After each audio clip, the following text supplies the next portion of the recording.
Hi friends, మనం ఈరోజు పిల్లలకి వాళ్ళ బ్రెయిన్ పవర్ అనేది పెరగడం కోసం ఒక టెక్నిక్ అనేది చూద్దాము.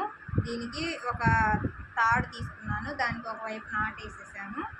నెక్స్ట్ వచ్చేసి ఒక బ్యాంగిల్, దీన్ని ఇలా మధ్యలో పెట్టేసి ఇలా ఉంచాలన్నమాట. ఈ బ్యాంగిల్ని మనం చేతుల్లో నుంచి ఈ దారం ఇలాగే ఉండాలి, కానీ బ్యాంగిల్ బయటకు రావాలి. అలా ఎలా అనేది చూద్దాము. ఓకే, ఇది చిన్నపిల్లలకి వాళ్ళ బ్రెయిన్ పవర్ పెంచడం కోసం బాగా ఉపయోగపడుద్ది. ఓకే ఫ్రెండ్స్,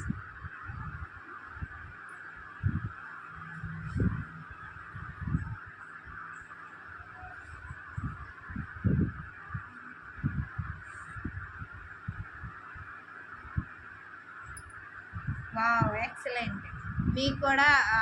మీరు కూడా మీ పిల్లల చేత ఈ టెక్నిక్ అనేది చేయించండి. Thank you for watching. More videos కోసం మా ఛానల్ని సబ్స్క్రైబ్ చేయండి.